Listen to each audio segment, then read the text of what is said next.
观众朋友大家好，欢迎收看9月7日公司台语台下晡新闻，我是陈淑君。咱先来看今仔有啥物新闻重点。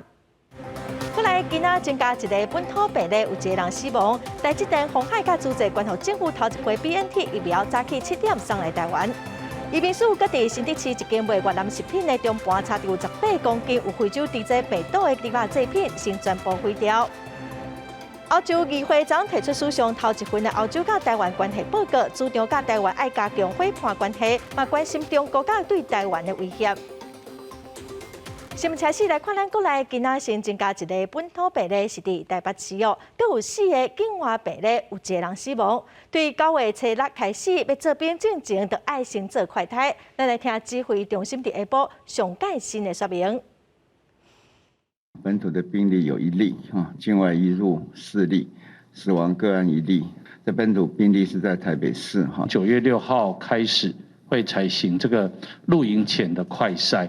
那这个役男都不用去负担任何的费用，那我们会在入营前3天来完成，都可以拿着征集令、入营通知书，还有录取通知书，还有他的健保卡啊，务必一定要带着健保卡哈。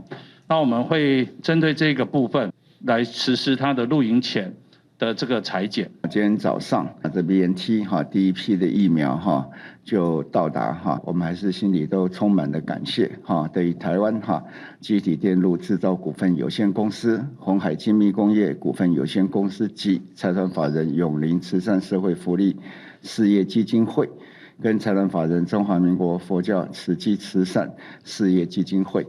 我们再度代表政府跟他们都表达我们最高最大的一个谢意跟敬意。来看在这阵红海甲租界关乎政府头一批932000剂的辉瑞 BNT 疫苗，伫早起7点已经送来台湾。本地上海外面有打中国上海富必泰公司品牌的字条，也毋过后来是依照合约已经拆掉了。指挥官陈时中嘛到机场迎接，感谢民间的小听。头一批932000吨的辉瑞 BNT 疫苗，由卢森堡货运航空早起7点左右顺利送到桃园机场。药政指挥中心指挥官陈时中代表政府，对台积电、鸿海、租界等等的民间单位，两界表达感谢、感谢再感谢，嘛感谢大家拍拼，克服了所有的困难，那把这个合约也签订，那也有郭董事长也到欧洲去，那把这些细节也做了适当的安排，跟国内充分的配合。台积电慈善基金会董事长张淑芬，甲租界基金会执行长严朴文，嘛去现场迎接。张淑芬表示，大家做伙拍拼成就这件代志。在全球疫苗欠缺的情形之下，真欢喜头一批管的 BNT 疫苗提早1个月送到位，嘛呼吁企业做伙加入对抗疫情的行动，来帮助台湾渡过这个难关。从这次的合作的成功，让我感觉到团结就是一个力量。最后，我衷心希望台湾大家能在疫情中平平安安。想借这个机会，也对各界的努力表达诚挚的感谢之意，也感恩 BNT 原厂及复兴医药的慷慨促成。提前交货。针对 BNT 疫苗箱仔外口伏必泰的字消息，无符合关键单位对政府进行说明设计的字。永联基金会表示，厂商头一批派送宣传的惯例，并无事先通知，所以送到台湾了后移除。不过强调讲，为德国直接送来台湾的这批疫苗是有符合法规的要求。记者综合报道。咱再来关心，为了防止非洲猪仔病毒继续传，移民署专台大动员进行稽查。8月底，伫新竹市一间卖越南食品的中盘，查到有32公斤的越南猪肉制品哦，其中有18公斤验出有非洲猪仔的病毒，这批货嘛已经先毁掉了。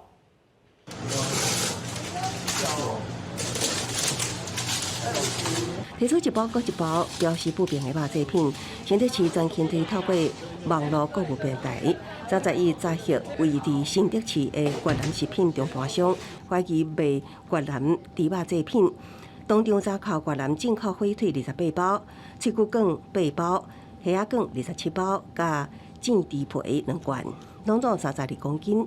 其中越南火腿甲脆骨卷拢总18公斤，验出非洲猪仔病毒阳性。由林姓国人与阮姓越南籍配偶所经营的越南杂货中盘商。那本队人员前往查查，当场查获越南制的猪肉制品，总共达32公斤。那其中有越南火腿14公斤，越南软脆骨4公斤，那总共有18公斤验出含有非洲猪瘟阳性的反应。那是否与新北案件有关？目前还在查证当中。新北市专勤队呼吁店家唔通使用也是卖来源不明的肉品。若讲违反规定，查扣物品依法没入消费，依法也会当处上关7年以下有期徒刑，并且300万以下罚金。非洲猪瘟中央灾害应变中心表示，测已新增2件非洲猪瘟病毒阳性案件，到目前为止累计有16件，也将针对饲养100只以下小规模饲猪场列为优先查核对象。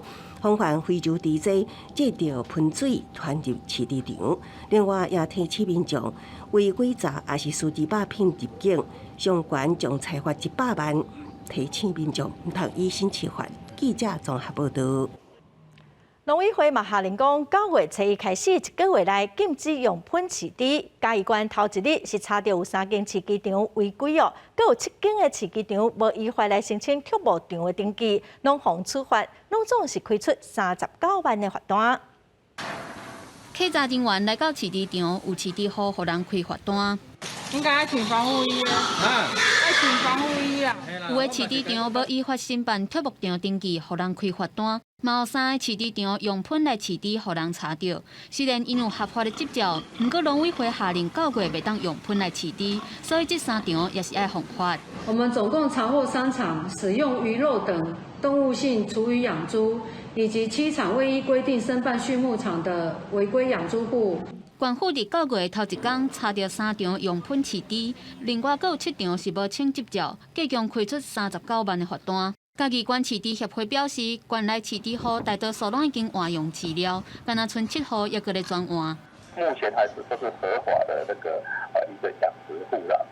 那我们是希望说辅导他们成为饲料的一个配方的一个种植户。嘉义县饲猪协会表示，油喷若要摕来饲猪，无法度保证一定无菌，所以要尽量避免。不过，若是惊油喷无法度处理，嘛会当考虑摕来饲专门咧食喷甲动物食物的笋虫，因为笋虫嘛会当摕来饲猪甲饲鸡，互生态循环。记者综合报道。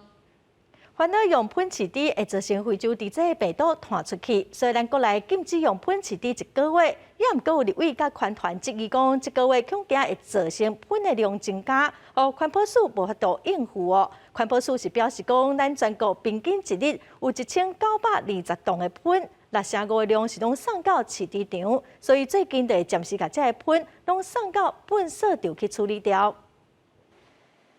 非洲猪瘟肉品亲门大户入来台湾，农委会初1起禁止打喷饲猪1个月，也毋过立委甲环团质疑，禁令来到2年，会变相低俗粪扫规矩，污染环境。2000多吨的厨余，那如果全部不再利用的话，1个月就至少有6万吨的厨余进焚化炉，那至少就有6000吨的焚化炉底渣。厨余它含有水分甚至盐分，它进入到焚化炉，其实会减少它的使用年限。那再来就是它其实跟一些塑胶或纸类或铜类结合，它会产生世纪之毒戴奥辛。立委也质疑禁止打喷饲猪政策，会当有偌济石打喷，会当进入回收系统。另外有偌济变成粪扫直接进到焚化炉。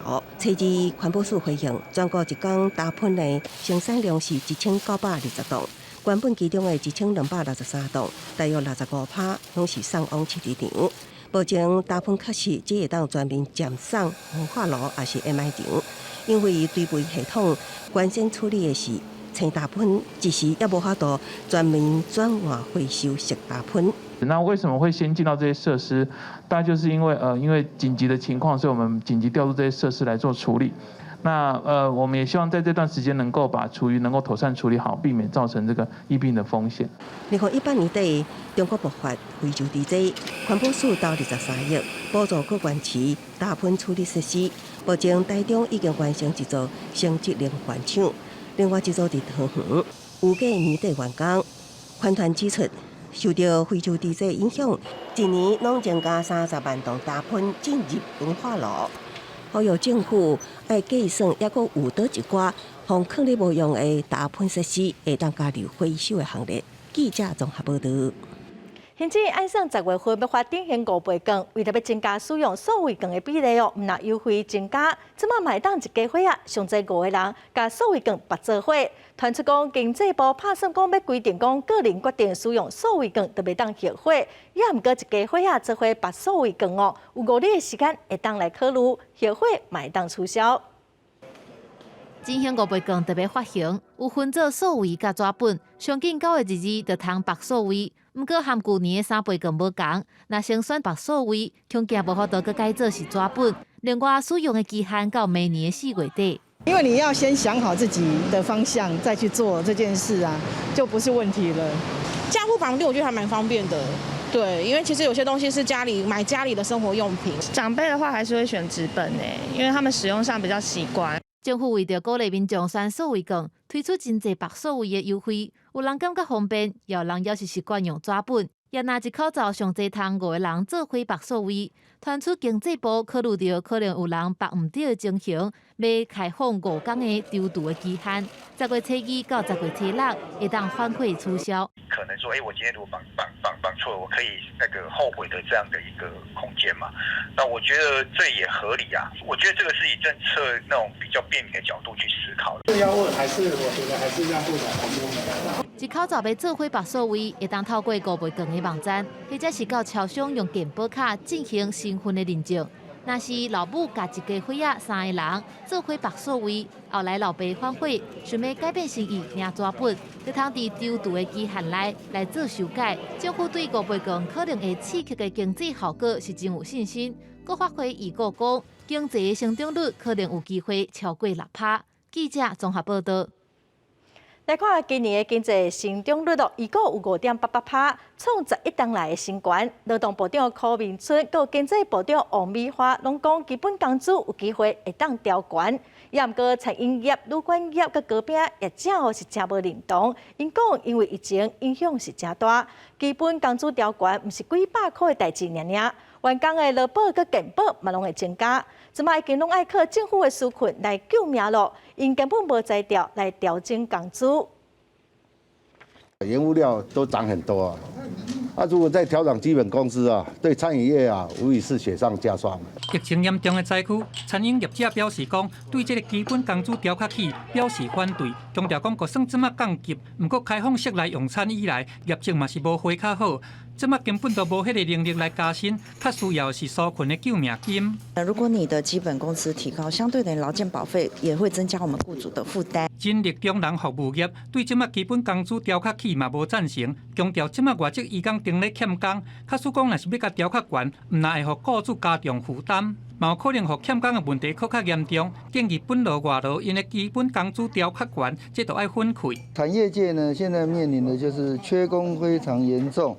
有些薪水甚至超过这个本级的这个劳工。如何实际的调整我们真正本国籍劳工的一个真正的这个福利，不是单纯的看这个基本工资。类似服务业无赞成加薪，不过经济部长王美花表示讲，虽然制造业甲类似服务业伫疫情之下无共款，不过制造业因的出口较加压，加上今年主计总处办批 GDP 会达到5.88%，基本工资讲袂当调，这恐惊真困难。全年的 GDP 成长5.88%的话，说基本工资，说都不能调，恐怕很难。制造业好得不得了。对，好，但是内需的服务业确实因为疫情的这样的一个比较严格的措施呢，影响很大。我们也会针对这样的情形呢，去思考怎么样配套。政府1到7月份跟去年同年比，它的3671，帮军公教加薪天经地义。我的服务业怎么做？纾困再纾困。公务人员望会当加薪3%来做一个办头，不如个上总呼吁讲，政府应该甲服务业对话，体察民意。伫疫情的冲击下，无应该逐年拢加薪，安尼毋但对牙起紧加调调的业者真无公平。即落小可加薪，嘛有可能互一间公司志在袂调。记者综合报道。今年8月份，检察院将对新北市金山公所的小编去年因为过劳死亡的事件提出纠正。时代力量党团早起召开记者会，要求新北市政府应该赶紧来提出处罚的名单，嘛应该提供临时人员相关的劳工保障。去年8月4号，新北市金山区公所的小编陈家伟过劳过往，检察院今年8月19号对着金山区公所无做好职业安全防护义务来提出纠正，要求新北市政府处分失职人员。时代力量党对此来进行记者会，要求赶紧来提出处分的名单，公开新北市政府约聘雇人员的人数、还有业务的范围，并且建立制度来保障因的权益。公部门本身嘛来做好劳工检查，并且把相关的资料放去网络上公开。或许也需要从劳基法来做一定的改善。那我们今天首先是针对这样子金山小编的事情，先来做一个发声。那我觉得具体来说，我们仍然是希望推向一个公开透明的政府的情况，所以我们当然很希望各县市能够一并来加入这样子的呼吁，而且提出相关的政策来做一个改变。那重要的部分我们会持续来做努力。长期关心政府公务文化改革的公务革新力量联盟是认为讲，这事件嘛反映出政府无来评估任务的必要性，不断来增加业务，更加规个公务组织拢在过劳。当现在的公务人员他会做的事情跟新来的需求的事情没有办法接轨的时候，那就只好不断的增加人力，甚至是把人力用免洗的方式来去做。我们显然的发现，很遗憾，就是说家委被当成免洗的人力了。这是一个很不对的事情。对着时代力量党的要求和建议，新北市政府到目前为止也无回应。记者张志雄、吴家宝新北报道。虽然咱国内疫情已经降到2级，也毋过放无薪假的公司甲影响的人数又个创新高。人力银行上新的调查显示，讲有7%的劳工是真惊讲公司会要求因放无薪假，6%的员工惊讲会防裁员。调查嘛发现，讲有1/4的公司有在考虑讲要来减班休困，减少开销。对应教的节奏，调整下上届时行的舞蹈，伊是今年39岁的沃润，伊是一个职业的舞蹈老师甲表演工作者。在本土疫情爆发了后，健身中心甲教室拢暂停营运，嘛完全无收入。就算最近疫情警戒降到第2级，也是影响学生报名来上课的意愿。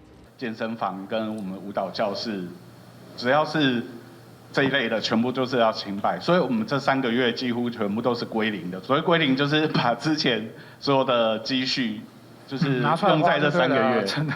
这个小姐是一个车工族，平常时也是保险业务员，还佫有卖场的促销员，嘛是同款，因为疫情收入是减真济。卖场的活动因为3级也太严重，它也整个取消，所以我等于说有半个月都整个没有薪水。然后后来就是因为疫情一直没有好嘛，所以就等于后面的6月跟7月，我也是那个班就整个没有办法回来。疫情连续2年严重损断全球的经济，台湾嘛受到影响。迄无薪假的公司，还佫有牵连的人数嘛，佫一届创下新高。根据人力银行上新的调查，有1/4的资方考虑减班休困，有14%按算要裁部分的员工。面对疫情冲击经济的情形，差不多有7%的劳工烦恼最近会休无薪假，有要7%有债务的压力，也有66%是烦恼会去用裁员。这一次，本土疫情造成这个无薪假的状况，其实主要集中在中小型企业跟内需型的产业。如果要真的趋缓，要观察这个振兴券上路之后，也就是说年底之前看有没有机会，整个这个数字的部分是这个减少的。人力银行表示，现阶段若是当伫咧减班休困的民众，建议伫咧工课发展规划会当量早有准备，尽量充实家己工课的能力，或者是发展第2专长，亲像参加积分班、语言补习班，甚至是考证照、通过检定等等，来加强家己工课场的竞争力。记者综合报道。人民会当申请法官、检察官的个案评鉴的法官法新制度实施1档咯，这1档来拢总有622件，也毋过无任何一件成立。司改会是质疑讲，这评鉴的制度根本是无效果，嘛呼吁评鉴委员会应该要积极来处理民众的定情。法官法上路1周年，互人民会当直接针对法官也是检察官的违宪行为请求评鉴。也毋过根据统计，新制实施1年以来，民众提评鉴案达到622件，数量是往年收案量的30倍。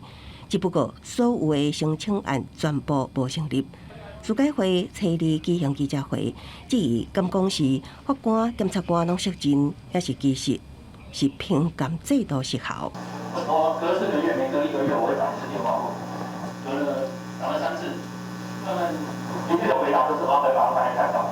你国家设计一套制度，让不懂法律的人民找不到这些不好的法官，这是人民的错还是国家的错？李世兰说，这很多都是陈情事件。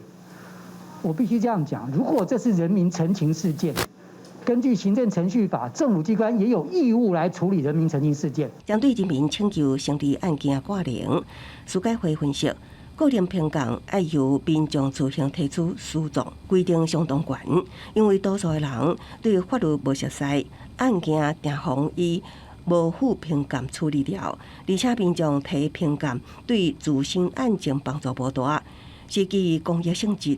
协助列出无适任的法官还是检察官，对此司改会提出几啊项的建议，包括评鉴委员会应该积极听取陈述、甲调查、甲民团合作，降低经济弱势请求个案评鉴的内涵。所以他有时候抓不住重点，这是很正常。那你有没有跟他？你有没有找真正懂法律的人，跟不一定委员，至少懂法律的人跟他好好的谈，要训练这些人，要多一点同理心。对民众质疑法官开庭态度，司法院回应已经作为改进的重点，各欢迎法官的开庭态度有明显的改善。根据统计，民众大部分是以未当申请评鉴的法律见解来申请评鉴，所以无法度成案。司法院指出，人民除了会当委任律师提出协助之外，律师工会也会当申请法官评鉴。记者综合报道。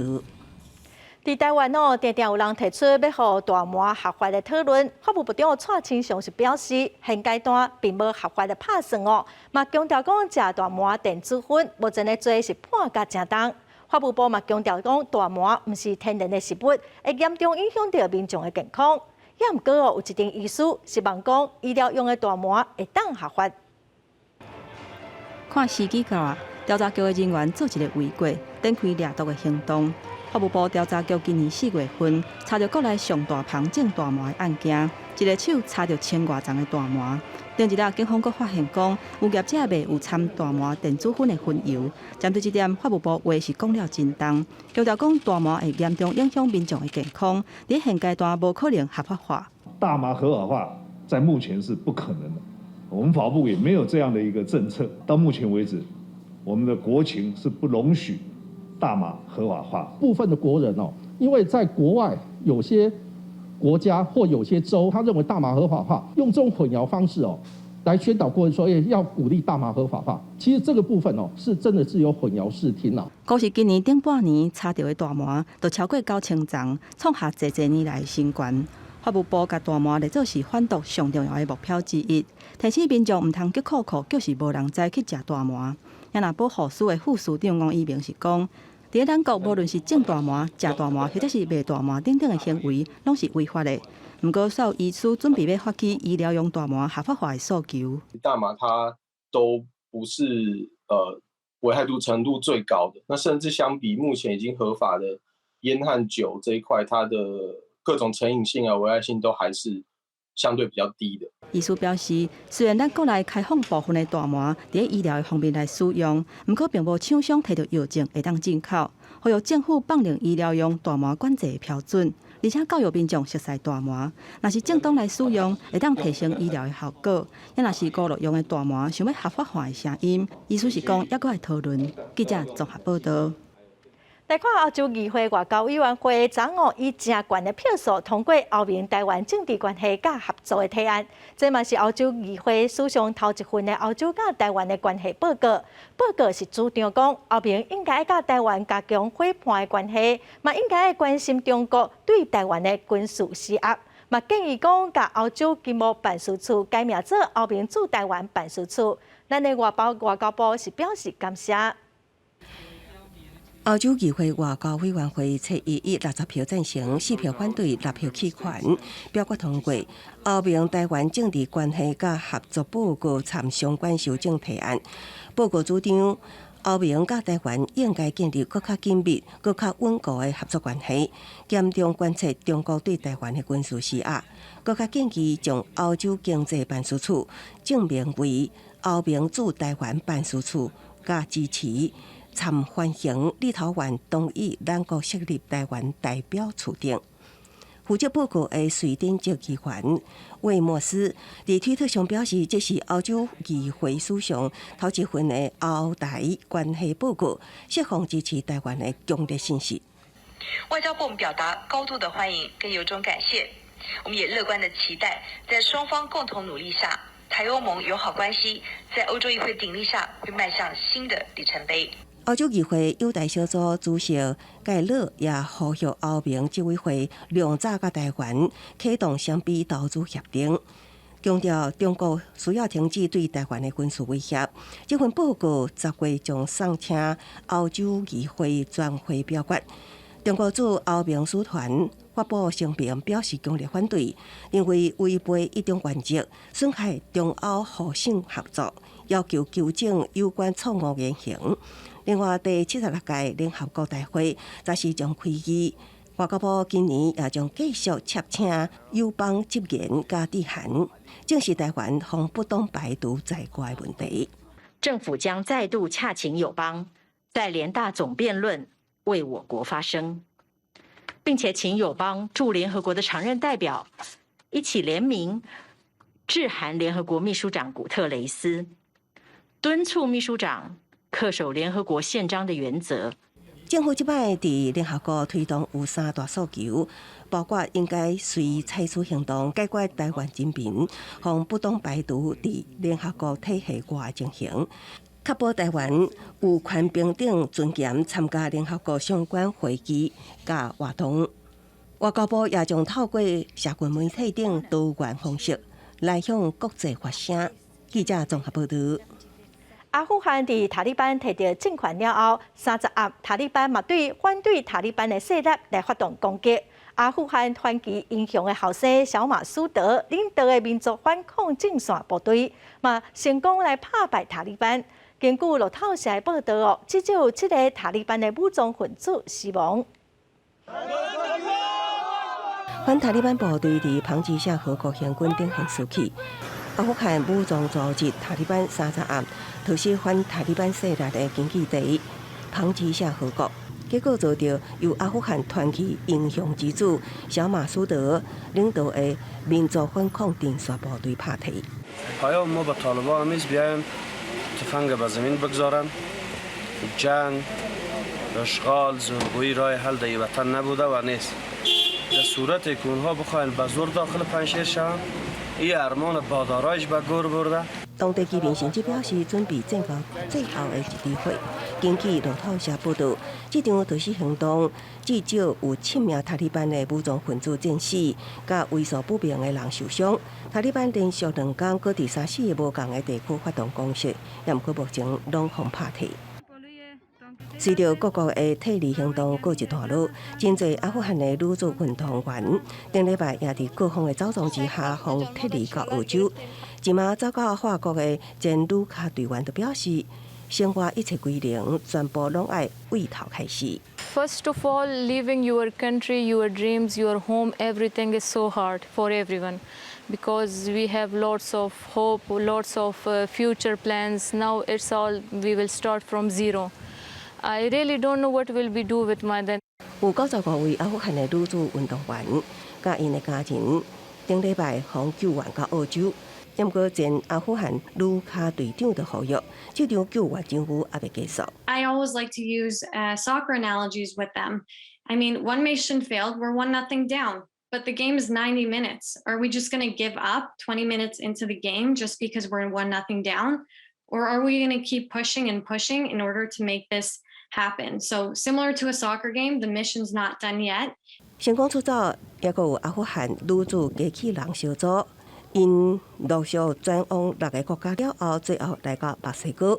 因希望未来会当继续发明，帮助还未离开阿富汗的同胞。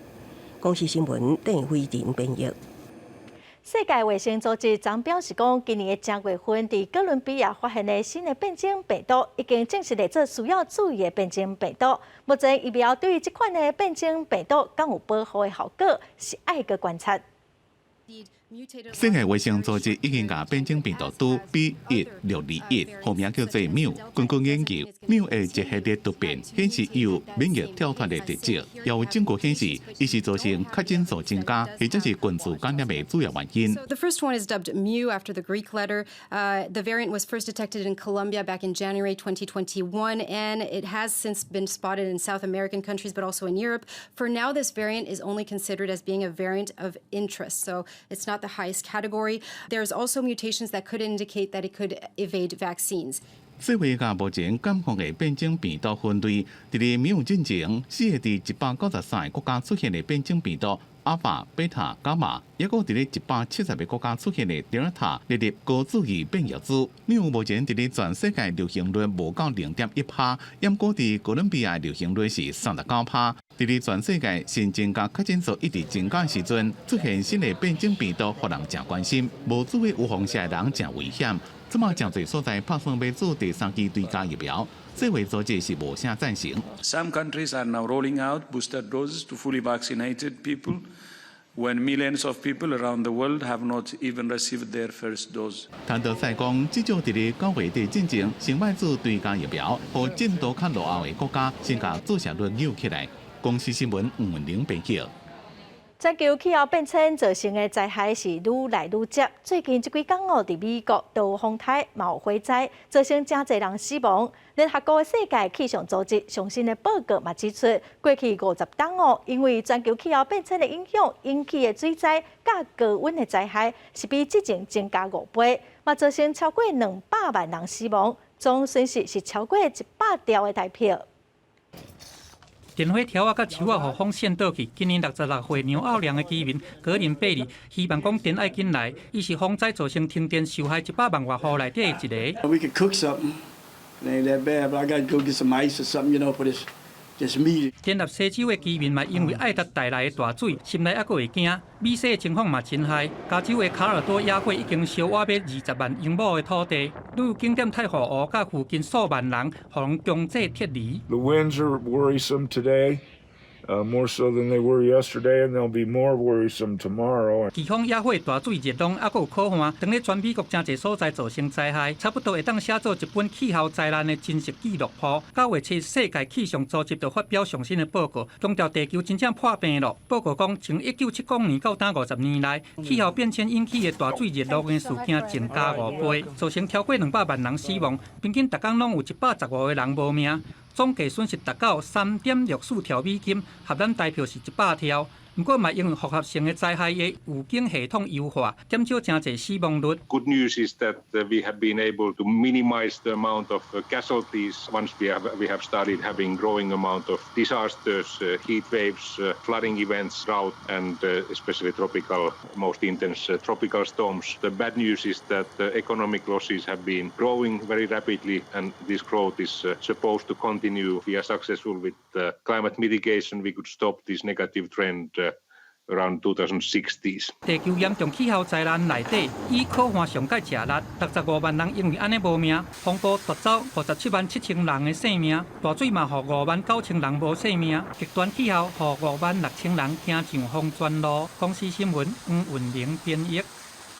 昨伫总统府总统蔡英文嘛为台湾的奥运英雄来举办庆祝活动。总统嘛宣布讲，黄金计划唔来继续，佮会增加资源的投入。今仔有立委嘛找一寡第一线的教练甲心理师来提出建议。2024的巴黎奥运黄金计划将会持续下去。对于选手跟后勤团队的支持，我们只会增加，不会减少。总统蔡英文伫台湾英雄凯旋派对宣告，对选手进行专业训练的黄金计划会继续进行，尤其是后援支持，更加是会增加。台湾选手伫冬奥比赛得到史上上好成绩，背后的教练、防护员等幕后英雄共款上功劳。很多时候，因为场上会有出现类似这样的状况，那我们必须要做的是怎么样来帮助教练然后也能够帮助到选手。如果你在输赢问题没有去一个好的健康管理的时候，一个问题，然后到最后才衍生于更严重的叫做心理疾病。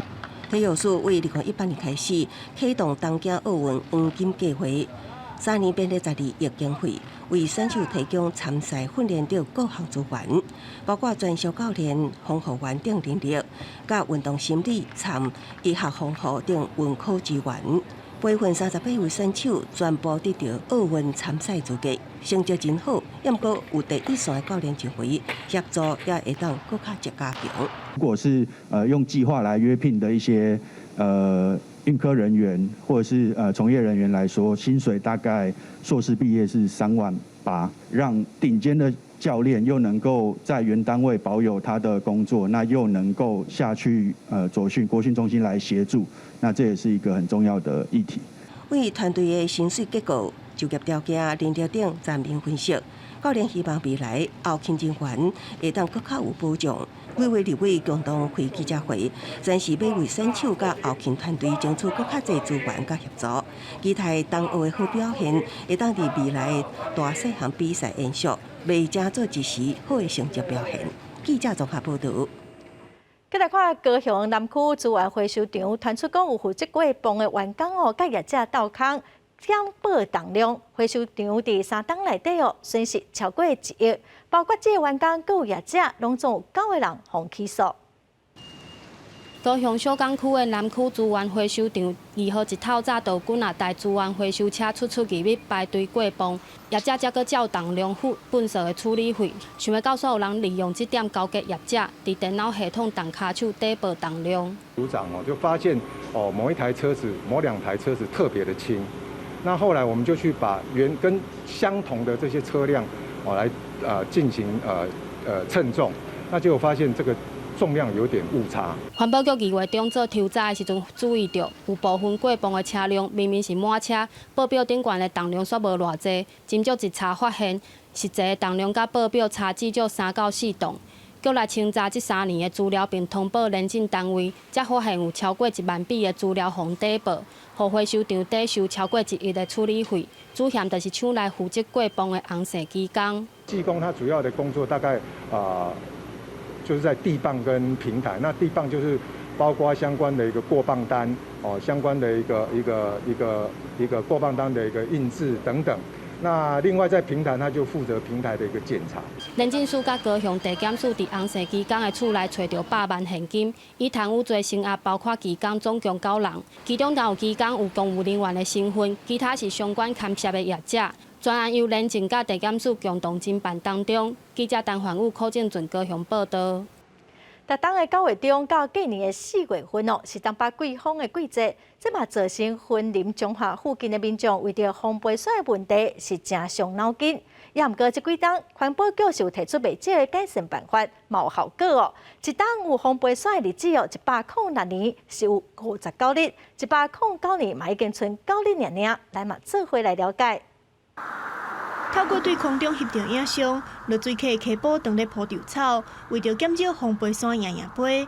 当年9月中到隔年4月份是东北季风来的时阵，落水客风杯山就会真严重。但是经过2-3档的工程，情形已经好真多。算一下，那个裸露面积大概是接近1500公顷。那以那年为基准计算基础，每年一直在减少那个裸露面积，因为加上一些工法的运用。所以达到了去年就是109年，我们的时间只剩下9天，所以从106年的59天到去年的9天，总共减少了50天。云林县环保局表示，过去伫咧云林彰化落水溪烟花乡镇，常常受到风杯水的困扰。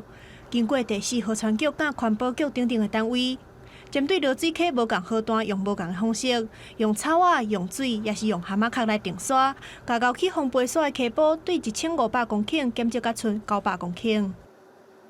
去年其实扬尘的耗发时间已经降到8次以下，然后我觉得逐渐在改善。那这部分当然发现，在这2年的那个绿子批，其实它即使被汛雨期的雨水冲垮，它原则上根深的部分还是继续会生长。在地生态协会表示，面对即摆气候变迁，未来会定定落大阵雨，恐惊会造成落水溪溪堡产生地貌的变化。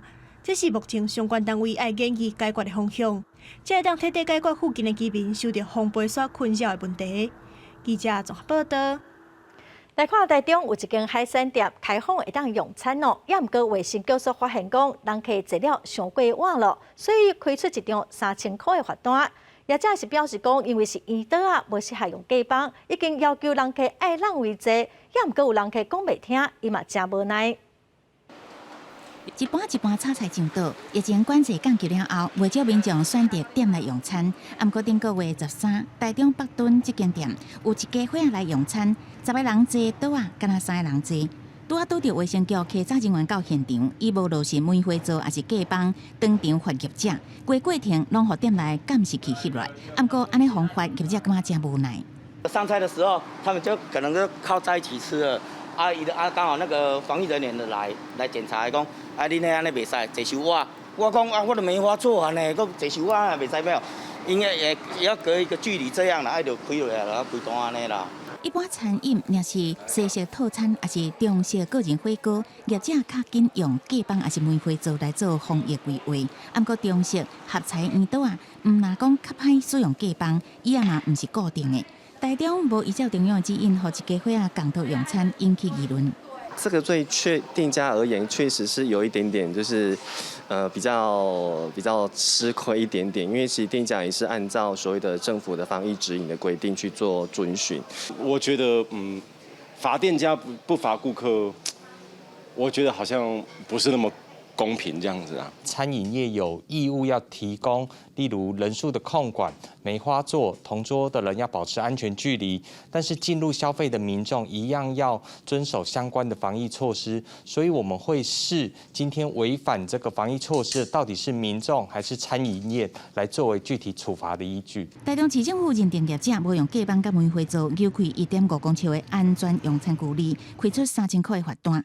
业者表示真无奈接受裁罚。因为万一若是罚到民众，自家去唔来交关，最后损失也是头家。毋过市政府认定的标准无同，可能也无法度互民众无话讲。记者综合报道。咱台湾特当哦，制作高一张的小单，消基会调查发现讲，除了自来水公司甲台电申请电子小单，一个月会当优待3块甲10块哦，其他的企业是拢无任何的优待。消基会呼吁企业应该提出办法来减少纸本小单的使用。伫柜台头前摕小单排队纳钱，对真侪民众来讲是真事常。不过，若讲到电子小单，大家反应拢无共款。我觉得这样很方便啊，因为我们不用收到实体的账单，然后又可以环保，又可以省那10块钱，而且去商店缴也很方便，不用特地跑出来一趟。会当先我是较爱啊，但是我迄安尼是要安怎办？根据消基会统计，制作1公斤的纸需要300公升的水。台湾每一年产生91张纸本小单，若个这水欠落来，会当互一个人用30担。电子小单已经推出几若档咯，不过却一直无普及。消基会认为，主要是因为吸引力无够强。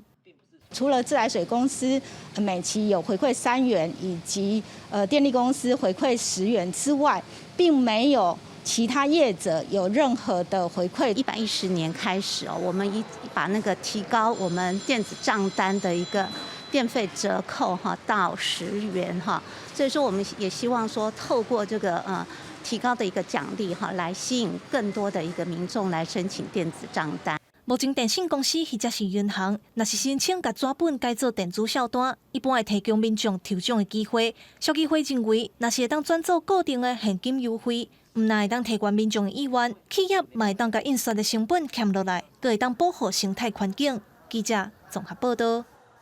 正热门的南行嘉明湖登山的路线，传出讲当地原住民部落拍算要向林务局来提出传统领域保护环境哦，要求讲爬山的人爱向部落来说报旁，入山嘛爱请当地领队，每一个人要收100块的基金哦，拢总有12项的规定。有山友提前看到这个草案的内容是真不满哦，也毋过部落是强调讲这个草案佫会讨论。这一份二条部落会议讨论要和台东林管处强管传统领域12项机制，进前出现伫个网络顶悬，引起山友会甲真热。其中一线一定爱请部落关山协作团队来甲带路，若无就爱签切结书，便若发生代志，救援拢爱家己开钱。入山的人嘛爱收100块的部落文化传承基金。山友看了拢批评讲，这是咧强收保护费。反正你发生事情也好，出事情也好，我要给你收费。他们有他们的错，不法一条啊，哈，执法一大堆，那怎么可能呢？里长村长强调讲，这个草案目前还阁无和部落来做成决议，外界嘛无应该误解。台东林管处嘛强调讲，还阁无和部落强管加兵额，不过未来会和部落伫个相关的法律规范，做伙合作来解决为介无疏山爬起的加兵额的违规乱象。这个要经过几次的讨论会议之后，你达成了共识以后，我们才会找林务局谈。针对界貌13境。文化跟环境的永续发展，去建立我们各方的伙伴关系。里长部落讲，因为嘉明湖边仔的山区已经有申请传统领域的设定，若山友爬去嘉明湖，常常会去损断到当地环境，所以才会伫个部落会议来讨论，要安怎有效来管理爬山的行为，还佫会当兼顾到族人伫个传统领域的生活。部落便若是有做出决议，就会含林务局来讨论，有结论才会对外界来说明，山友毋通过度来解释。记者综合报道。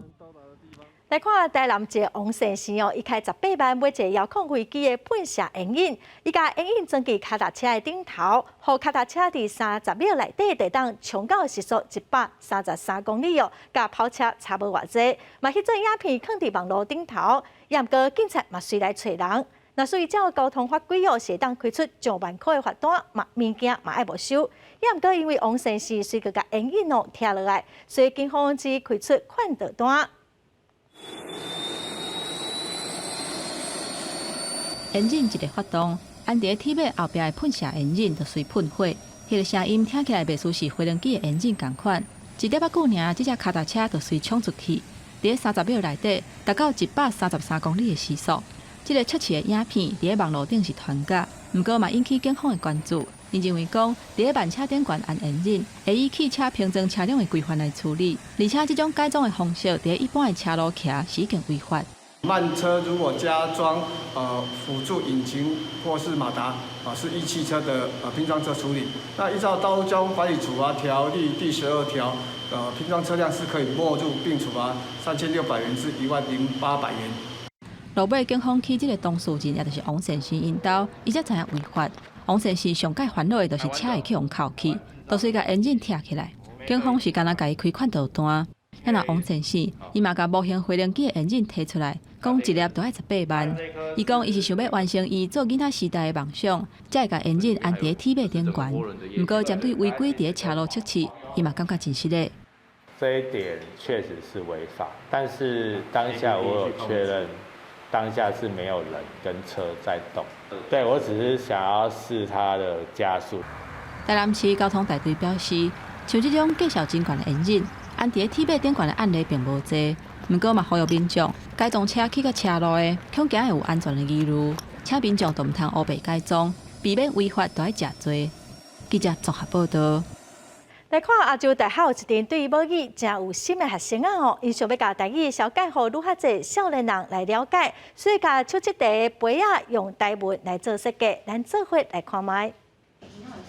一杯一杯的手册题，爱声好料的拢有，往来奥摇、山野青甲沙拉柑，顶头有台文字、罗马拼音、台语注音。毋过这还无够看，杯身竟然还阁有这。香烟龟，无晓念的扫这小小的 QR code 就通学，而且阁有造句。乖孙诶，这毋是白啊，这是香烟龟。有上辅助的手无？毋过遮尔深色的饮料有钱又无得买，因为这其实是亚洲大学视觉传达设计系大学生今年的毕业作品。大学生若是家己阁想要学台语，但是家庭有可能拢是无讲台语的，安尼要安怎会使家己学习？阮伫网络面就找着讲，原来有台语注音这种物件，其实迄比罗马拼音是较简单，会使直接看，就亮出来台语安尼。我们的插画通常都会结合一些酷手的东西，就是让年轻人感到有趣，可是又跟台湾的民俗有关系的。创作团队5位学生以语言学家吴秀丽各大对照外用书店出发，45个注音分别以蓝色甲白色的杯仔甲大纸来分别，蓝就是济人拢知影的波波猫，那白就是台语的专用符号。即几档有真悬的比例，就是讲搁较济即个以20岁、20、30岁即样的注意咱家己的即个台湾土地在地语言，带动台语学习袂歹啦。近期嘛有参加过足侪比赛，像迄美国的 ADC 设计奖，阮嘛有得奖，所以阮嘛希望讲，若是有人愿意甲阮合作，其实阮拢有足大意愿。真正想要把迄台语注音这个物件推广出去。团队前后的设计，对画台湾属地的插图、甲红仔飘、杯仔珠，也搁有设计装饮料的茶仔，用半年时间完成，也入围国内出名的设计大奖。因也望台语生活化的理念，会当透过艺术甲实践的设计继续传。记者阿明、林学凯台北报道。第56届电视金钟奖下晡宣布入围的名单，台语台的画山、画水、画玲珑的主持人彭恰恰入围综艺节目主持人奖哦。无输这巴士节节目嘛入围生活风格节目奖哦。咱再来看2021年台湾海洋文化影展将开幕，今年的开幕影片《平安谷》哦，是公共电视生态导演郭金源的新作品哦。伫海洋文化影展中，全世界头一摆来播送，咱嘛先来看卖。这只海龟飞向大海，一波海影拍过来就随后卷去。这是台湾海洋文化影展开幕片《平安谷》的影像。公司导演郭金源记录国内冰河绑安、红头树、小琉球加国外马来西亚、日本总共5个海龟生态丰富的所在。除了生态，嘛记录人甲海龟为过去到现在互动的改变。早期的迄个民间信仰吼，有真侪人会去拜迄个海龟啊，甲海龟祈求会当赐予迄个平安啊，带来财富。